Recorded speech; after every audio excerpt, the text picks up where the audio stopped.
Hi everyone here and around the world.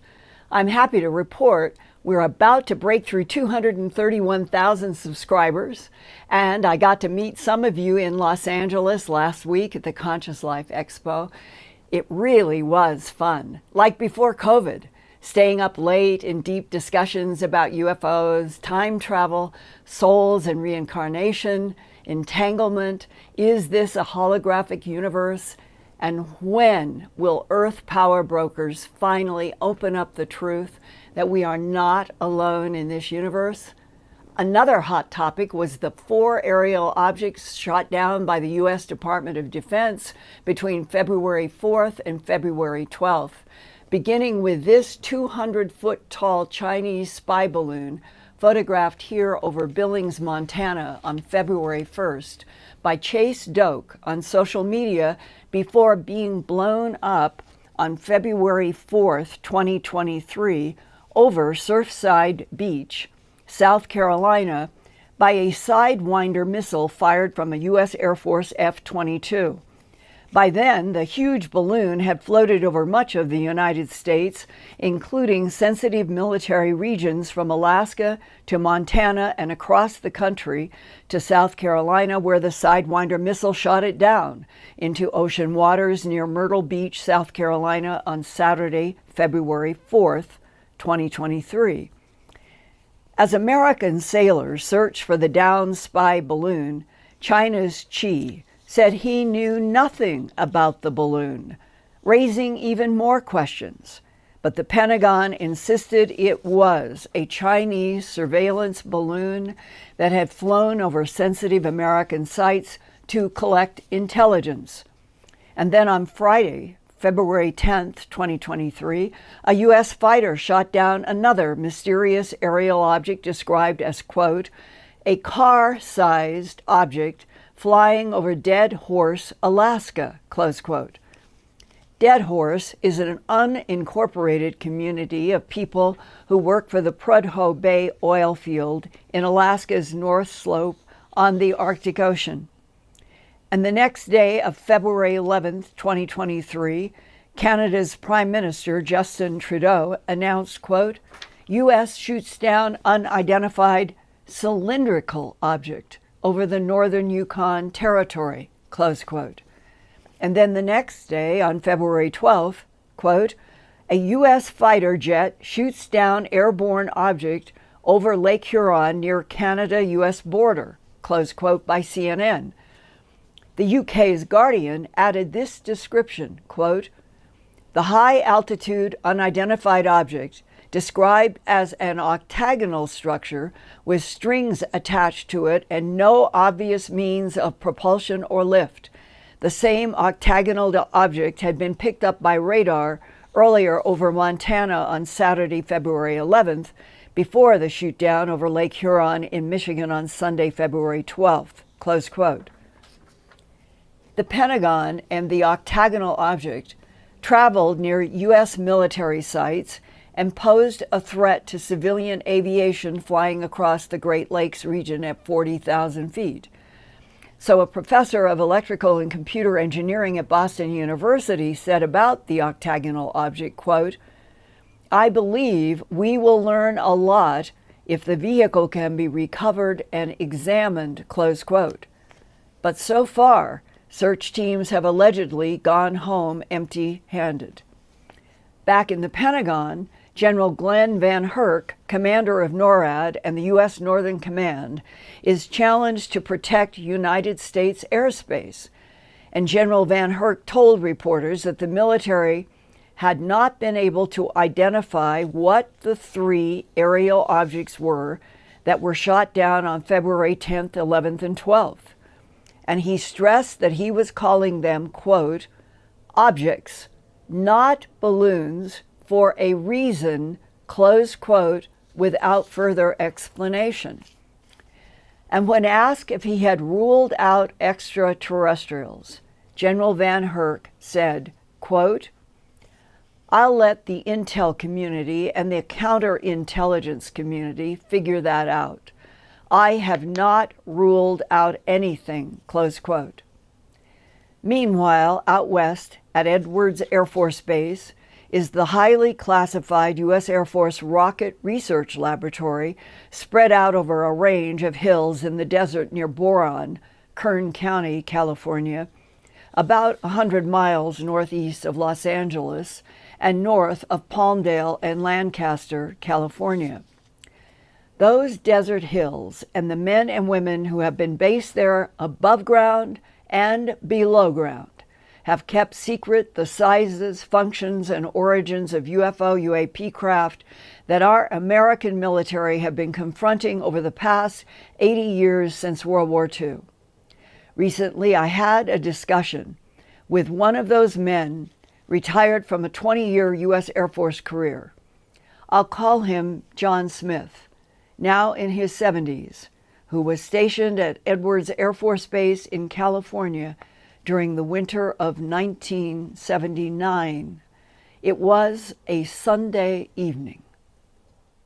I was the sergeant. I was training a new airman, and he was on patrol with me. Part of my patrol zone was Rocket Propulsion Laboratory. So we drove up there midnight shift, and at approximately 0200 hours in the morning, I drove up and parked on the ridge line so we could overlook a pretty good view of the Rocket Propulsion Laboratory.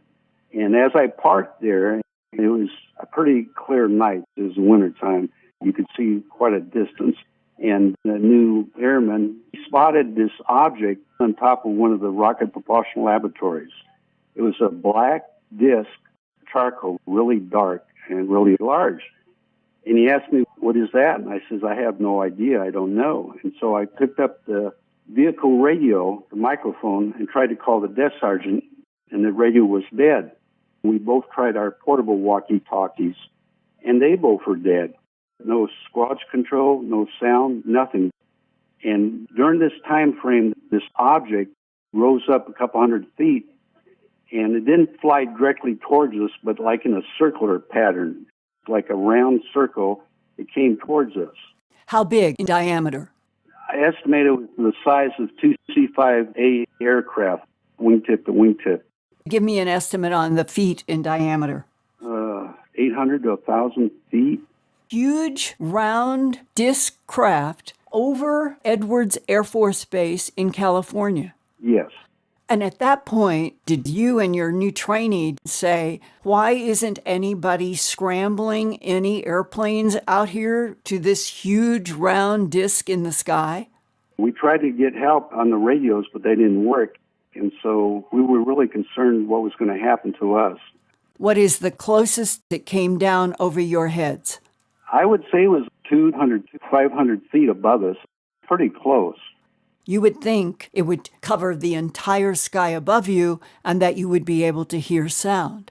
Right. It's really strange. Nothing. No sound at all. And did it literally cover the whole sky above you when it was at its lowest point? Just about. You could see the outer edge. It was huge. When it got within a couple hundred feet, I kept the vehicle engine on because it was wintertime. I had the heater on. Well, the vehicle engine died. And then this object came directly above us, and it stopped. And during this entire time, I had the window rolled down. I heard no sound, and I took out a shotgun I had, and I opened the door, and the airman told me, "What are you going to do?" And I says, "I don't know." And he says, "Whatever you do, don't use a shotgun." And I said, "This is the last resort." But it stayed above us for about 30 minutes. Then it rose up. It went a couple thousand feet north of our position. Then it rose up a couple thousand feet. It stopped. Again, no sound, and then it slowly rotated from a completely horizontal position to a completely vertical position. Then again, it stopped. Then it slowly started spinning. And as it started to spin, these super bright, sparkler-looking lights lit up its outer edge. And as it started spinning faster and faster, I noticed that the air felt like it became full of static electricity, and it actually became hard to breathe. And as this thing started spinning and spinning so fast that it became a solid white blur, it started to lift off. And as it lifted off, it looked like it was encapsulated in a bubble of cyan, colored lights underneath it, about 3 or 4. Cyan, a bluish green. Yes, bluish green. And around the bluish green bubble was like a white halo, really strange. When this huge circular craft, 800 to 1,000 feet in diameter above you, was hovering, could you see any details about the underside? There was no insignia, no markings whatsoever. It was just a clean, I didn't see any type of rivets or anything, except 4 greenish-blue colored lights beneath it. What was the shape of those lights? They were kind of roundish, blinking on and off, a bluish-green color. In 1 or 2 seconds, it went straight up, and it was gone from sight within 7 seconds. It was super acceleration. And again, no sound at all. It went up 2 seconds, and then from a standing still, it just zipped out. Yes. And there is nothing that humans have made that can do that. As far as I know, no. So what do you do now with the idea that you've got to tell some superior people about this? After it lifted off, it was gone from sight. Our radios, the lights, the engine, all came back on. It took off, I'd say it was about 3:45. It was about less than 2 hours encounter. Well, when our radios and everything came back on, we called the desk sergeant and informed him of what happened, and they said that they contacted the radar tech, and they actually detected the object when it took off. Did they have a speed on it? They didn't tell us that. They did record this huge object taking off in that last rapid spurt. They did get that on radar. Yes. We went back to the desk sergeant and we filled out the Air Force 1569 instant reports. So we filled those out, and we also briefed the flight commander, and he told us this information they put it in the desk blotter, and the base commander would see it on Monday. This was a Sunday. This was happening on Sunday night, and a ranking officer would see the report on Monday. What happened? On Wednesday, we was called to come in and speak to the base commander, the airman and I. We was waiting outside his office when this colonel came in and intercepted and told us he was here to see us and took us into a separate room. And he spoke to me first, and the colonel was kind of strange because he's wearing a dress blue uniform. He had no name tag, no insignia. He never identified himself or give us even a name. He was really large, about 6'4", 5", real muscular. He had gray hair of an older man, and he had these piercing green eyes, kind of strange. Anyway, he asked me to explain what happened, the sequence of events, and I did so. And then he had me draw on the chalkboard basically the shape of the object we seen. And afterwards, he got up and he got right into my face. He said, "You will never tell this to anybody ever again, what occurred, what you saw." And he said, "You understand me?" And I nodded my head. I never said yes, but I did nod my head. And we got called back to see the base commander 2 days later. And this time it was the real base commander. And waiting outside his office, these 2 large men, they looked like middle linebackers dressed in suits. So I go into his office, and he says, "I want you to sign this." And I read it. It says it's a non-disclosure agreement. It says what I actually saw was a helicopter practicing night landings. I got mad. I stood up and I said, "Sir, this is not what I saw. I saw a UFO." And then he stood up and says, "You will sign this document that this was a national security issue. It was monitored at the highest levels of government." And so I refused again. And then I said to him, what I actually saw was a disc, a UFO. And as soon as I said the word disc, he started yelling, "Shut up, shut up. Don't tell me what you saw, a UFO, or I have to sign my own NDA." And so if you don't sign the document, you don't want to do that. I says, "Why?" And he says, "You never see your family again. In fact, you permanently disappear." And so I started thinking I don't have much options here. So I told him, I'm going to sign this document, but I'm signing it under duress, not of my own free will. And I signed it. I asked for a copy, and he said, get the heck, he used a swear word, out of my office. And so that's basically how it ended. And you would have interpreted that what he was implying is if you did not sign that non-disclosure agreement, the two muscular security people outside of his door would take you, possibly to kill you, but to make sure that you would never talk again. Yes, I was shocked. This is the Air Force Base commander telling me this, and I'm an airman, and I haven't done anything wrong except I was telling the truth. But evidently, they didn't want to hear the truth, or they didn't want nobody else to hear about it. I think that it is the latter, that we have had policies of denial and lies since World War II from our government about anything related to UFOs and extraterrestrials. And now we are looking back at what the policies did to people who were simply reporting actual astounding craft, like what you and the airmen saw. 800 to 1,000 foot round disc is not anything that the United States has made or any other country on Earth. Would you agree? Yes. I spent 20 plus years in the military, and I never seen or heard of any object that belonged to our military. After that threat from the person who seemed like the base commander to you with the strange green eyes, did you have anybody else in superior authority just come to you privately or ask to talk with you about what had happened? I started talking to people, pilots, flight test engineers. I talked around the subject. I never told them about what I actually saw, that I actually had a UFO encounter. I was surprised that some of them came forward and said they had encounters too. One flight test engineer, a captain, TDY, temporary duty to our base. And we was working on a project together, and we started the UFO subject. And he told me that we had in our possession recovered discs that they were trying to reverse engineer, but they weren't making much progress because of advanced technology.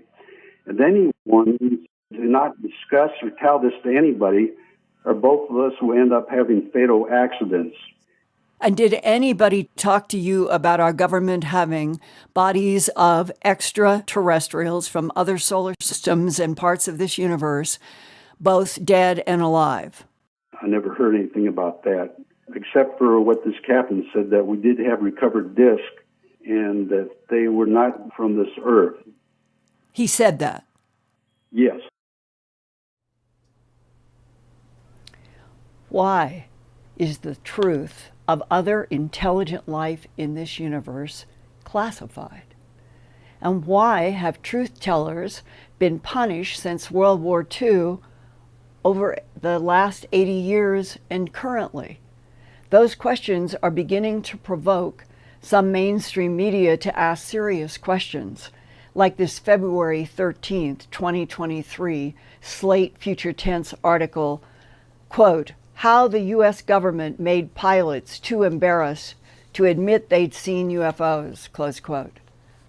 And after detailing the U.S. shoot-down of the big balloon and the 3 other unidentified aerial craft that I began with tonight in this Earthfiles podcast, Slate Future Tense concluded its article with these words, quote, "The government created a monster with its handling of the UFO issue. The bias and shame surrounding some 50 years' worth of UFO sightings in the U.S. reinforce the need for the public to think critically rather than succumbing to what investigative reporter Leslie Kean called the, quote, pure irrationality of the stigma, close quote. It also underscores how misinformation or disinformation starts at the top and filters down through the public until it takes on a life of its own, close quote. But instead of misinformation filtering down to the public, we all deserve truth told straightforwardly about the relationship of other life forms in this universe with this planet Earth for millions of years to this present day. So many of you viewers of this Earthfiles YouTube channel have written me about your own military and civilian experiences with UFO craft, non-human intelligences, vivid prophetic dreams, and telepathic information. And it's only a few more weeks to the last half of April 2023 that the aerospace source that I have had for the past 3 years said the Webb telescope would be used to announce in April 2023 at last the confirmation of one or more biological signatures on an exoplanet in another solar system beyond our sun. And there are 3 more conferences scheduled between now and the end of April where I'll be speaking, and hopefully a lot of you will be able to attend and we can meet in the matter world and talk about all of this together. Next up, at the end of March 2023, is the Parapod Festival in Santa Clarita, California, just north of Los Angeles. It's on March 31st to April 1st, a 2-day celebration of the paranormal that includes a ghost town tour, Native American dancing, film screening, stargazing at night, and lectures, where I'll be speaking about from brains to galaxies, the key to everything is frequencies. The Parapod Festival is also honoring me with its Media Legend Award, which I am very grateful to receive. You can buy tickets at this website on your screen, parapodfestival.com, and I hope I will be able to shake hands with a lot of you there. Next, after the Parapod Festival, will be Portal to Ascension, April 21st to April 23rd, 2023, and you can buy tickets on this website, ascensionconference.com/tickets/. It would be so fun to be with a lot of you at that conference. And next, after Portal to Ascension, will be Contact in the Desert, June 2nd to 4th, 2023. You can buy tickets for that conference at contactinthedesert.com. And if you like this Earthfiles YouTube channel, please click now on subscribe, on like, on share, and tell your friends, and let them know that our live Wednesday night shows are also available as podcasts. New episodes are released every Thursday after the live broadcast. So for that, go to podcast.earthfiles.com. And Ian, I'm interested to hear questions and comments tonight about what I think of as a very significant firsthand testimony of a military person who basically is a metaphor for all of what I have heard for decades, the intimidation and sometimes physical punishment of people working in military who have had close-up encounters with UFOs, in a few cases even with entities, and they end up being punished, something that I hope will end in this decade. And I'm curious, Ian, if you have comments on that subject, as well as possibly people that are suggesting in comments or messages that they might have had similar experiences. So the ball is in your court, dear Ian. Thank you, Linda, for another fascinating report. It sounds like you had a great time there at Conscious Life Expo. Okay, well, we've got people tuning in this evening from all around the world, all over the United States and Canada. United Kingdom is well represented this evening. I'm proud of everyone staying up late this evening for that. Also Europe and Barbados, Australia, New Zealand, Brazil, Ghana, Chile, and Ireland are here. So welcome to everybody here. And I'm also going to say quickly, get well soon to Becky in Oregon. She's recovering from surgery, but listening in tonight. So get well soon, Becky. Becky, send you most positive energies. Thank you. Okay, Linda, we'll go straight to some comments. Tall Man says, that report makes you think, how many people were erased for knowing? Exactly. And we don't want to think that. But for those who may be tuning in for the first time, the implication about the government punishing military and intel for anything telling the truth about our relationship as a planet that has had other civilizations from other parts of this universe interacting for at least 278 million years, is my understanding. Our government and other governments clearly learning on the job, so to speak, going from World War II and all of the deceptions and what was happening between the Hitler's goals and the world. It's hard to look through that lens today. And yet, for the same content that people were punished all the way back to the World War II, to know that people are still being punished this day because UFOs and extraterrestrial intelligences have been the biggest truth hidden under claims of illusion, under claims of people not understanding what they're seeing, that the government felt that it was important all these years to keep the truth from not just the American population, but other populations. And now, if we still cannot be told the truth, if people are still being punished, what is the huge implication that our government and other governments are worried about in telling the truth?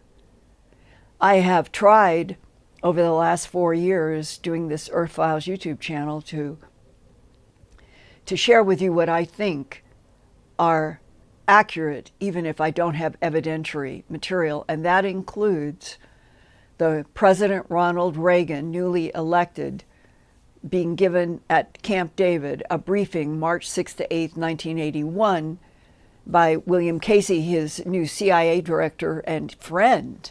They must have talked in great detail beyond the recorded session, in which 5 different extraterrestrial civilizations are introduced to President Ronald Reagan. And he is told that one of them are hostile, are a huge threat to us and to others, and those were the tronoloid insects. Well, that was 1981. This is 2023. The tronoloid insects have been described as some sort of a hostile enemy through all that period of time. So what is the current state? And if we have the Nordics and the tall whites helping us, and they are very, very advanced, why can't we be told the whole truth? Hostile entities have been part of life on Earth and life in the universe, I assume, from the very beginning of our consciousness and in other consciousnesses in the universe. We're not in a universe that is one thing. We're not in a universe that is all white, all light, all love, all peace. I wish it were, but it's not. And therefore, telling the truth about what is considered hostile and threatening to the world population, along with telling the world now that we have allies, that we have very advanced allies. We're not sitting here unprotected by people like the advanced tall whites and Nordics, as they have been described to me by several sources, some who have worked with them in aerospace, shoulder to shoulder, so to speak.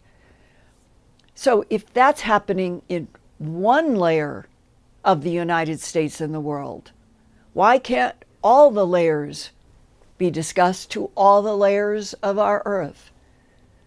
That is what I think a lot of us thought everything was moving toward. And then when the Defense Authorization Bill was finally passed in December with it was on December 23rd when nobody was paying any attention. It was done quietly, and most of it was gutted.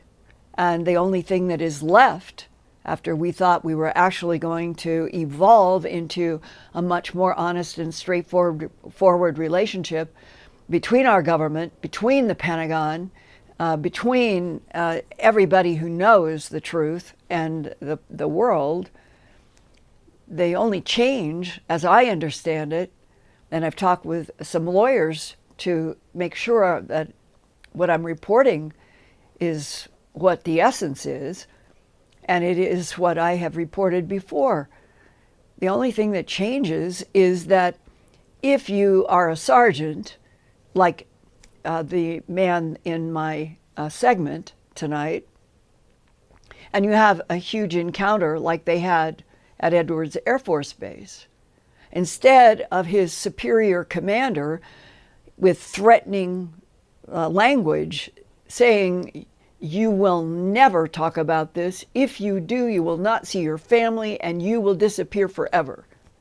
And I've heard that before. This is not the only time I've heard somebody repeat those words directed at them. The only difference, as I understand it, in the current new NDAA authorization language is that that sergeant should be able to talk to the commander about everything without the commander threatening the sergeant, threatening his family, or anything like that.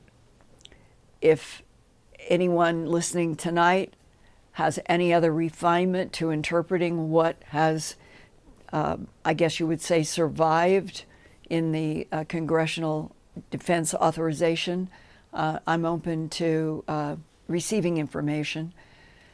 But I think that we're still in that strange situation for what is supposed to be a democracy of, by, and for the people. Because since World War II, there's been this growing, huge black government. And it has been protected, shielded from Congress, from oversight. It has functioned, and I understand from some people who have been in it that they were threatened if they did talk about what they were doing with extraterrestrials and back engineering engineered technology, that it would be a larger threat to the whole world because of the forces at work on our planet that are trying to manipulate humans in different ways with different motives, meaning there are ET agendas that are mixed, and there are human agendas that are mixed, and that when you collide those two together, you get the complexity of different facets that have been unfolding over the last 80 years. And that today, as we should be being introduced by the Webb telescope to biological signatures in other solar systems without somebody even classifying that, I pray that this spring, summer, we are going to at least get some honest information about another solar system having biological signatures, and eventually, hopefully, biological signatures will finally lead the government to the language that they will finally feel like that they can tell the world that, yes, we're not alone in the universe. And I want to throw back to you all this question. When you hear the sergeant say tonight what his commander at Edwards Air Force Base said to him, what is your reaction in 2023? Should we be making any apologies, making space for continuing those kinds of threats, versus everything changing to full truth, facts about what the government of, by, and for the people actually knows about other extraterrestrial civilizations in this universe, and the relationship between those civilizations and our ancient past. And that ancient past includes the Mesopotamian cultures that, as far as I know, were full-blood ETs based on this planet, and humans didn't come into the picture until 45,000 years ago, meaning Homo sapiens sapien. So I guess it's the tension. It's the tension between lies and truth, the tension between deception constantly and camouflage, whether it's ETs or our own government. It troubles me to my core.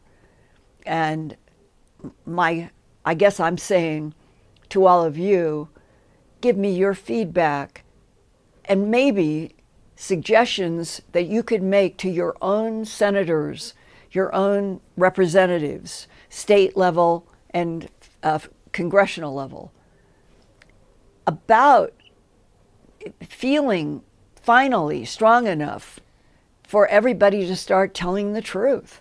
The representatives of the people of a nation of, by, and for the people should be fighting to get the truth out about what other civilizations have been here, are in this solar system, and throughout this universe.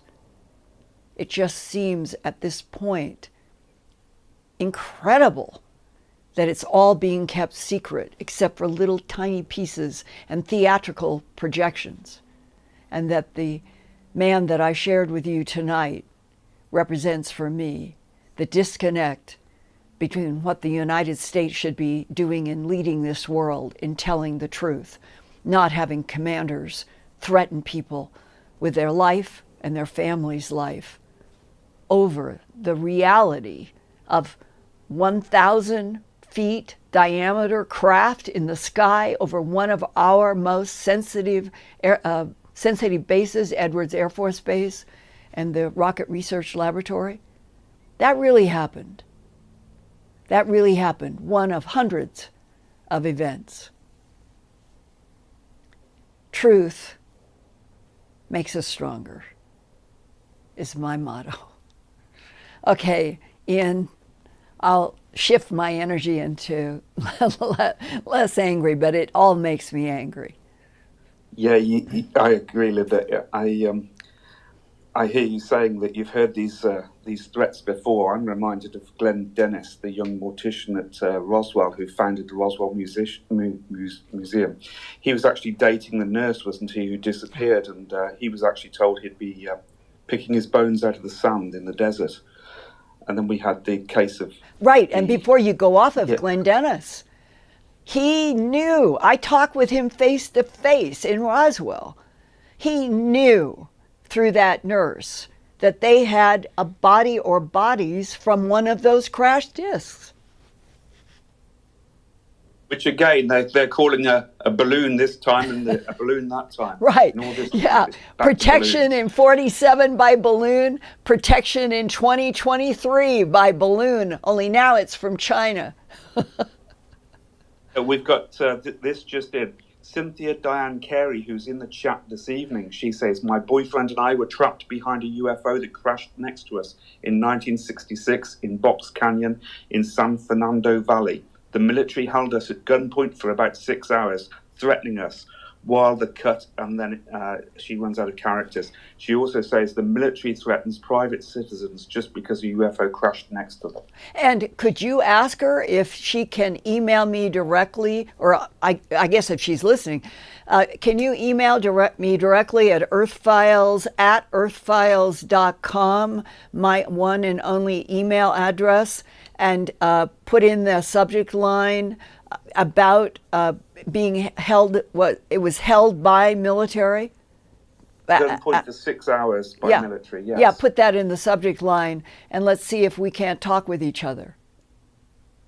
Okay, yeah, let's go for it. I've put it in the chat now, and we'll wait to see if she can contact us and give us a bit more information about that. We also have the case in the UK here, the so-called Berwyn Mountain incident, where there's supposedly a crashed UFO where soldiers blocked the road and held people back at, again, I think probably at gunpoint. And Ian, do you remember if that was close to the date of December 26th to 28th at Bentwaters? Well, I'm not. No, it was probably a bit more recent than that. I'd have to check my sources for that one. There was another one as well. Yeah, like you mentioned, the date at Bentwaters. Do you remember there was the date of the incident in Texas of the Chinook helicopters and the people who were burned in that incident? Then that's right, and it was military as well. Yeah, and the mother and it was aunt and mother, and they it was the two. It was exactly that same time period that they had the sunburn because they got out of the car, and the Cash Landrum. Cash Landrum.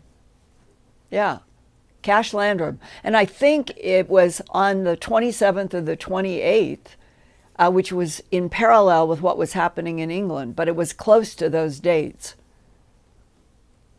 Okay, back to the comments. We've got Emilio Rosario says, Wendell Stevens investigated the Amaury Rivera case in Puerto Rico. That was the one where there was clear photographs of an F-14 circling a quiet big disc. So he's reminded of that because of the description of the UFO that was seen in this in the case that you reported at the start of the show. Do you know any more about the Amaury Rivera case? A long time ago, like back when I was doing animal mutilation, 79, 80, 81, 82, somewhere, I met one of the Puerto Rico investigators, and I'm not sure about the timeline, but there have been many different things that have happened in Puerto Rico. The Chupacabra, I was there for over a week investigating the Chupacabra and had the experience of talking with people that were around an intersection in one of the Puerto Rico towns, and why this is important. The streets went crossed, and there was a store here. There was a car auto repair shop here across, and then there was another shop and something here. But right here, there were multiple eyewitnesses at the same time that included the two women working in this shop. They're standing at I was in that shop and stood exactly with them where they showed. Here was a big plate glass window. And they are standing, the sidewalk was right here. There was nothing between here. The wall of the store went to the sidewalk went to the street, so people would walk really close to the window and the people in the shop.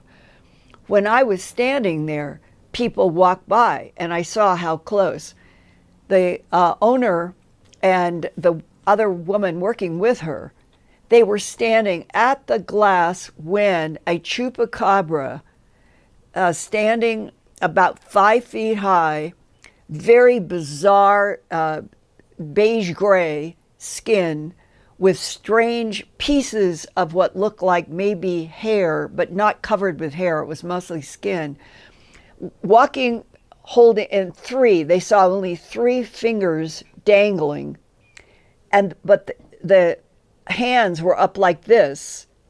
As they walked right by the glass window where the owner and the worker couldn't have been more than, as they said, a foot or 2 from them. They're on one side of the glass. This creature is walking that close to them. The eyes, they said, I remember that they said if you took Jell-O and cut the Jell-O into ovals that slanted and turned them gray, not black, they said that the skin was sort of gray and the eyes were kind of like this gray Jell-O. And then something happened, a sound, something. And they saw this creature jump. And that's what they said. It was like it was on springs. It just jumped and ran. Well, that was testimony of 2 eyewitnesses in Puerto Rico that I was able to talk with on the chupacabra. And the chupacabra was associated in Puerto Rico with lots of oval lights in the sky. Are you there? Linda, I've got another comment here from the Desolate One. This is about the balloon and unidentified flying objects being shot down. He says, interesting topic to cover. I'd ask, why are the classical names used to cover the phenomena suddenly used now, when we're at the precipice, perhaps, of a future war? It's the irony. I thought as soon as I started hearing news saying, they're saying it's a weather balloon. And to feel the irony, the historic spring back to 1947, where weather balloon was used as the excuse to cover up what was definitely the crash of an extraterrestrial technology that made the headline in the Roswell Daily Record on July 8th of 1947, flying disc crashes in Ranch. And that was because that information leaked out of the Roswell Army airfield through Blanchard, who was there, who allegedly was just doing what he thought was his duty in the military to put out this I think it was a telegram that went out into the news. And that's how that ended up in the Roswell Daily Record. It was the truth that it was a round, quote unquote, disc from somewhere else. But within 48 hours, the military and Texas and New Mexico getting the meeting that would be photographed with a phony weather balloon, and all of that covered, allegedly, the truth about the crash disc there. Well, we don't have somebody saying that they have seen a crashed disc, but what has happened is the mystery of what are the 3 other airborne aerial objects, one cylindrical, one octagonal, one I don't know, and the big one that was shot down off the coast of the North Carolina, South Carolina region. And it's like the same thing echoing through history from 47 to 2023, isn't it? Yeah, and we've also got a comment. There's been no released gun camera footage either. I think that physicist that I quoted in my earlier comments tonight, who said if we could study that cylindrical and or the octagonal object, we could probably learn a lot. I read in between the lines that this was a physicist that somebody called, and they were probably asking questions. And that meant that they knew that it was not a weather balloon or anything like that. And we were able to find and get crews out to look underwater. And usually our military, our intelligence, our SEALs are so good when they are assigned to do something. And yet here, the 3 next objects, it was summed up in the New York Times. I think it was yesterday. It was, what? No discovery, just going home, meaning what? We're leaving these 3 objects that we shot down because it's too hard to get them? Is that really the truth? Or is that another cover story? And I want to say that I often, because of the complexities, because this is a hall of mirrors with a quicksand floor, this is a 16-layered chess game in which you can't tell the players apart without technology. I often have great empathy with everybody that's in the Pentagon, Edwards Air Force Base, everywhere, because whatever we're whatever facet of it that we are interacting with. Every facet for the last 43 years that I've been trying to understand since investigating animal mutilations in UFOs and ETs, which are connected. It becomes so complex, so complicated, so many deflections, so many policies of denial. And you need evidentiary material and proof. And our government has it in spades, in underground laboratories, underground archives. We have all the evidence and physical truth that anybody would ever want. It's all underground or in mountains or on the moon even, and probably some on Mars. How and why do they think that this generation, at this point in the middle, almost the middle of the 21st century, that they should continue these policies of lies and denial? It just doesn't make any sense. Go ahead, Ian, do we have any other reports tonight? Yeah, well, first of all, let's do the super chat. So I want to thank everyone for their generous donations this evening. Again, we've got Moonbird, Terry D, Hi. Freedom.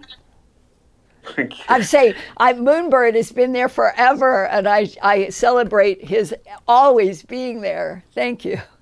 Yeah, and I'm seeing some familiar names here in the super chats as well, some more familiar ones. We've got Yin Yang Glow, Diane Schroeder, Caroline Boyce, Fabian Far Beyond, Patty London, Stacey Watkins, and Rebecca Cole. I'm sorry if I've missed anyone. Thank you, thank you, thank you so much. And now, what other reports do we have? We've got some more comments. We've got Spirit of Anu says, I have been told by family members who work in military that all UFO sightings are taken very seriously. I have been part of 2 group sightings of UFOs and 1 alone. Yes, and is there anybody who has said, I have been face to face with Greys, reptilians, Nordics, tall whites, teals, the list goes on? And if they aren't, would you tell me tonight, from those of you who have had face-to-face, either conscious or an abduction, because I get so much handwritten mail about first-hand, face-to-face encounters that are current dates, not historic. My assumption is that even if we're at a transition point where the government is trying to find a way to open up what they have hidden and lied about for 80-some years. And currently, there are people that are still being abducted, but there are also stories in which people have had interactions with non-humans, such as tall whites and Nordics, where they feel they have been helped. It isn't one story. It's complicated and it's multiple. And maybe it would be very interesting for those of you who, I don't always have to use real names, as you know, I keep people anonymous who request. But I know that there are face-to-face interactions that are going on with people that are not necessarily in military or science or medicine or under some federal agency contract, that there are other people in the civilian world who are having interactions. And it would be interesting for those of you who are in 2023, for example, this specific year, only January, February, soon to start into March. What is happening currently among the population that is coming to Earthfiles, having to do with vivid dreams, physical interactions, interactions with the colored orbs, frequencies. People also talk about that you can have frequency tones that suddenly might enter your house or your car. I would just love to know if anybody is having current interactions and if there are telepathic communications about we're trying to get to a point where we can introduce ourselves and what is going on with the government. So, Ian, it's like, let's open to people to be protected. I will never give anybody's name or location at the request for anonymity, but it would be very interesting to see what's happening now in 2023, a year that feels like it's got so many unexpected things coming around the curve. Linda, I've got Big Base 255 in the chat, says, I've seen the whites. We've got May 777 Abel, says they were taken at the age of 4. They're not describing the beings at the moment, but saying it was a horrific face. And we've also got I Can't Explain, who says, I've been face to face with greys, mantids, tall whites, and many others, fully awake. If that person right now still can reply, what was the atmosphere in the relationship between those 5 or 6 types? Was it positive, neutral, negative, on a scale of 10, 1 hostile, 10 very friendly? Where was it? Can we have some information before we close? Keep it coming, people in the chat. Give us some more information. Yeah. And also give us information at earthfiles@earthfiles.com. Yeah. And the person who just said that they had those encounters, can they just say back whether they felt hostility, friendliness, or whatever with each different type? Yeah, I guess we're talking about I Can't Explain, who says I've been face to face with those different types. I can't explain.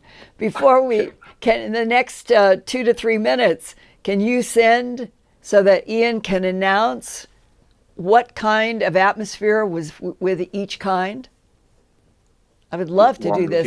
I'm watching the rolling chat as we go. Yeah. So if there's something pops up, Linda, I'll tell you.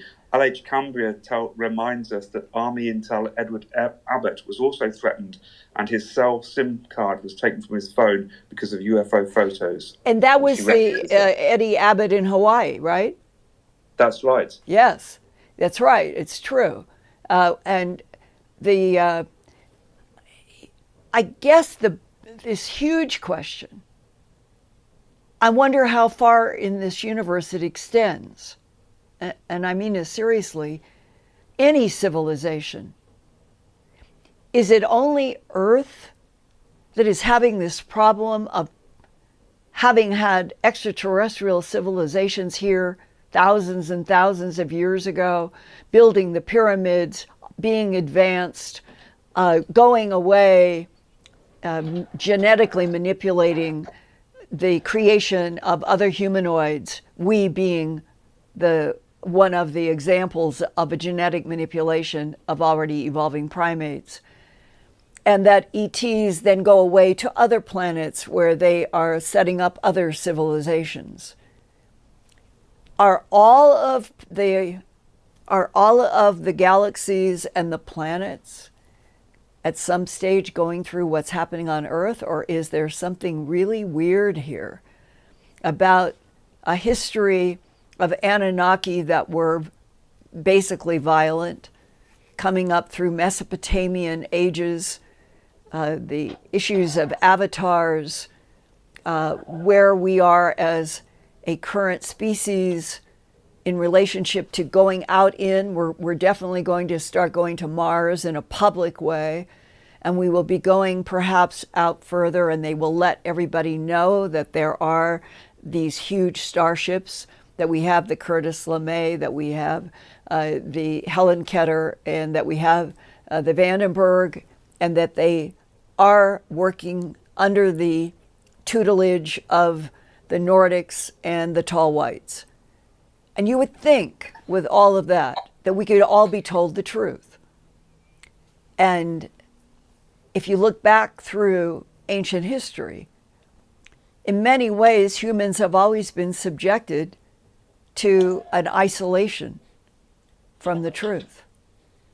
And maybe, by God, this is now the time to break it open. Have we gotten anything from Yeah, we've heard now from I Can't Explain, who says greys and mountains are extremely hostile, in their opinion. Tall whites are peaceful. There are many others as well. I've never had any personal experiences with reptilians. Well, the fact that most people that I've interacted with, which I would say in terms of transcripts I've done in recordings, notes in phone interviews, and recorded phone interviews.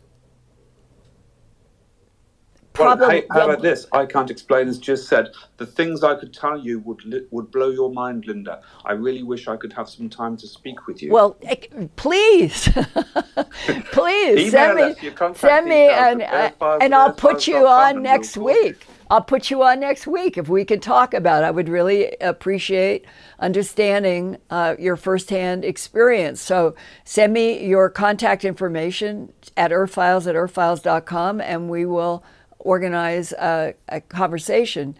But what I was trying to grapple with is if there are multiple extraterrestrial types, and they range from hostile to friendly, and that the tall whites are considered geniuses among them all, and that the tall whites are not hostile, they are allies. Why cannot that strength alone, that people in aerospace have worked shoulder to shoulder with them, why can't their genius and their allyship be introduced? And then wouldn't the world then feel comfortable enough to be introduced to anything defined as hostile, knowing that the tall whites can handle just about anything? Isn't that basically the position of our government? That's what I've been told. As long as we are working in allyship with the tall whites and the Nordics, we are going to be okay. So why can't that be introduced? That's a question to any and all of you listening who might have military insight to that. I don't pretend to have all of the answers or all the questions, but I'm just struggling to understand, why can we not be told the truth now? Linda, breaking news. We've just broken through 231,000 subscribers just now, right at this moment. Oh, great. Thank you, you guys. It's a kind of a metaphor. My energy is that as long as we keep growing, no matter what all is happening in the conflicts and the contradictions of Congress and everything else, that at least we can keep growing and having these dialogues, which mean a lot to me, and I think they mean a lot to you. And that is what I want to do in the Earthfiles YouTube channel. And you've got the podcast to go to on Thursdays and on after each live show. But I feel inside myself, and I think some of you do too in what you have been sending me, there is a sense that we are in a moment of great revolutionary change at lots of levels. But one of the best things that all of us can do that are honest with each other is try to include at the Earthfiles YouTube channel into honest, straightforward descriptions of interactions with other intelligences. And the more we can do it straightforwardly, no deception, here are the facts, that I think the better we will all become. And on that note, dear Ian, Brad, Eric, everyone who helps me do this, thank you. And I hope all of you will go to one of the Parapod, to the Contact in the Desert, to Ascension, Portal to Ascension at the conferences, and we can have long discussions like we just did at Conscious Life about some of this, and really keep the energy of opening truth going, and not be depressed and saying, oh, they're now going to cover up everything with a weather balloon, so why bother? It's tremendously important to be on a planet, in a solar system, in a galaxy, in a universe that is telling the truth. That may be the entire challenge to this cosmos. I love you guys. Ian, can't wait to get your comments. Okay, are we out? Yeah.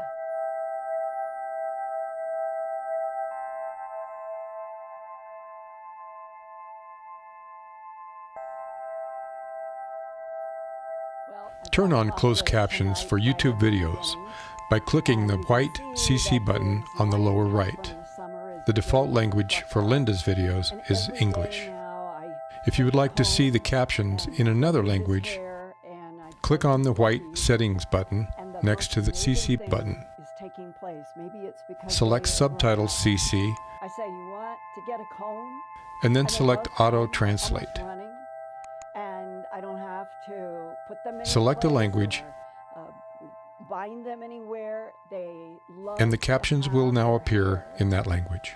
Sort of gone through, and they will hold their heads. I never had a cat do that before. And they'll pull against the comb, helping me get out snarls. And I think it's the best they've ever been.